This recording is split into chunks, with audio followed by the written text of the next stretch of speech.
Everyone, how are you. आज हम ratio test के बारे में डिस्कस करेंगे। हम देखेंगे कि किस तरह से हम इस टेस्ट को यूज़ करते हुए सीरीज़ की कन्वर्जेंस या डाइवर्जेंस जो है उसे फाइंड कर सकते हैं। ठीक है, सबसे पहले हम टेस्ट देखते हैं कि क्या होता है और देन हम एक क्वेश्चन लेंगे और सीरीज़ लेंगे और उस पर इस टेस्ट को इम्प्लीमेंट करेंगे और देखेंगे कि किस तरह से ये टेस्ट वर्क करता है। ठीक है, first of all let me write down the test. ये टेस्ट हमें कहता है कि अगर आपके पास सीरीज़ हैं लाइक सुमेशन ए एन के कोई भी हमारे पास सीरीज़ दी गई हैं, नंबर वन कंडीशन इसमें कहती है कि आप क्या करें कि limit n tends to infinity a n plus one, यानी कि उसकी एन टर्म में वन ऐड कर दें और उसको ए एन से डिवाइड यानी कि ओरिजिनल सीरीज से डिवाइड करें और उसका एब्सोल्यूट लें, और अगर उसका आंसर जो है वो लेस देन वन आ जाता है तो आप कहते हैं कि आपके पास सीरीज़ जो हैं वो एब्सोल्यूटली कन्वर्जेंट हैं। ठीक है, दूसरी कंडीशन में कहता है कि अगर ये आंसर ग्रेटर देन वन आ जाता है तो आपकी सीरीज जो है वो डाइवर्जेंट है। ठीक है, और थर्ड कंडीशन आती है कि अगर आपके पास टेस्ट की वैल्यू इक्वल टू वन आती है तो टेस्ट जो है वो इनकॉन्क्लूसिव है। इसका मतलब है कि टेस्ट फेल हो गया है। ठीक है, इसका मतलब है कि आपको इस पर कोई और टेस्ट अप्लाई करना पड़ेगा, लाइक आप absolute convergent test find apply कर सकते हैं या कुछ भी। ठीक है, और इसके अलावा रूट टेस्ट आपके पास आता है। तो basically this is what this test is. अब हम एक एग्जांपल लेते हैं और उस पर इस टेस्ट को इम्प्लीमेंट करते हैं और देखते हैं कि किस तरह से इसे अप्लाई किया जा सकता है। देखें, ये हमारे पास सीरीज़ जो है वो गिवन है। ठीक है, टेस्ट के अकॉर्डिंग हमने सबसे पहले क्या करना है, आपने ए एन देखना है कि क्या है। ए एन आपके पास ये टर्म है जो कि समेशन के साथ लिखी हुई होती है। ठीक है, आप लिखेंगे कि आपके पास ए एन की वैल्यू है minus one raise to power n minus one times n square plus one is divided by two raise to power n. अब अगर यहाँ से ए एन प्लस वन की वैल्यू आप फाइंड करें तो वो आएगी minus one raise to power n को आपने रिप्लेस करना है एन प्लस वन से। तो आप यहाँ पे लिखेंगे एन प्लस वन और minus one as it is आ जाएगा। इसी तरह से एन की जगह एन प्लस वन रिप्लेस हो जाएगा तो उसका स्क्वायर आ गया divided by two raise to power n plus one.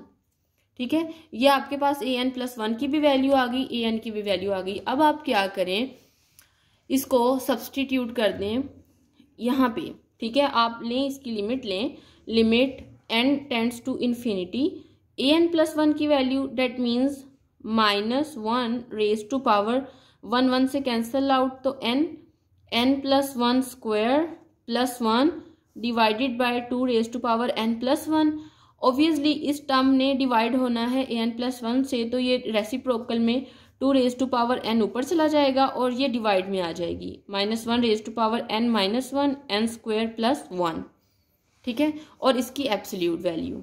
अब देखें, जब आप एब्सोल्यूट लेंगे तो आपके पास नेगेटिव टर्म्स जो हैं पॉजिटिव हो जाएंगी, तो ये भी खत्म, ये भी खत्म हो गई। तो रिमेनिंग आपके पास क्या बचा, limit n tends to infinity n plus one square plus one is divided by two raise to power n, और टू हम लिख सकते हैं क्योंकि जाहिर है बेस सेम हो तो पावर एडअप हो जाएंगी। इसी तरह से two raise to power n over n square plus one. ठीक है, two raise to power n से two raise to power n जो है वो कैंसिल आउट हो जाएगा। यहाँ से आप क्या करें, इसका जो है स्क्वायर वो ओपन कर दें। ठीक है, limit n tends to infinity, जब इसको आप ओपन करेंगे तो आपके पास कोरिस्पॉन्डिंग आंसर आएगा n square plus two n plus two, यानी कि इसके साथ फर्दर मैंने ऐड भी कर दिया और ये डिवाइड हो जाएगा two n square plus two से। ठीक है, यानी कि टू को मैंने इस पूरी टर्म के साथ मल्टीप्लाई कर दिया है। अब जब आप हाईएस्ट डिनोमिनेटर से इसको डिवाइड करेंगे तो आपके पास आ जाएगा one plus two n divided by n square और plus two by n square आ जाएगा। जाहिर है एन स्क्वायर कैंसिल होकर वन आ गए। इसी तरह से two plus two by n square आ गया। अब जब आप यहाँ पे वैल्यू सब्सटीट्यूट करेंगे इन्फिनिटी की, लाइक तो फिर आपके पास आ जाएगा one plus two by infinity plus two by infinity over two plus two by infinity. और आपको पता है समथिंग बाय इन्फिनिटी की वैल्यू जीरो होती है, तो ये भी जीरो, ये भी जीरो, ये भी जीरो, तो आंसर क्या आ गया, वन बाई टू। ठीक है, यानी कि हमने लिमिट अप्लाई की और कोरिस्पॉन्डिंग आंसर जो है वो आपके पास आ जाता है one by two, and one by two is less than one. ठीक है, डेफिनेटली इसकी वैल्यू जो है वो लेस देन वन है, लाइक 0.5 है। तो हम कहेंगे, यहाँ पे आप एक स्टेटमेंट लिखेंगे कि so by ratio test the series is convergent, the given series is convergent. ठीक है, आगे आप अपनी सीरीज भी लिख सकते हैं ज़्यादा इलेबोरेट करने के लिए। तो स्टूडेंट्स, इस तरह से हम रेशियो टेस्ट को यूज़ करते हुए किसी भी सीरीज़ की कन्वर्जेंस या डाइवर्जेंस जो है उसको फाइंड आउट कर सकते हैं। नेक्स्ट लेक्चर में मैं एक दो एग्जांपल इससे और रिलेटेड जो हैं वो डिस्कस करूँगी। Now student, this is all about this lecture. Thank you so much.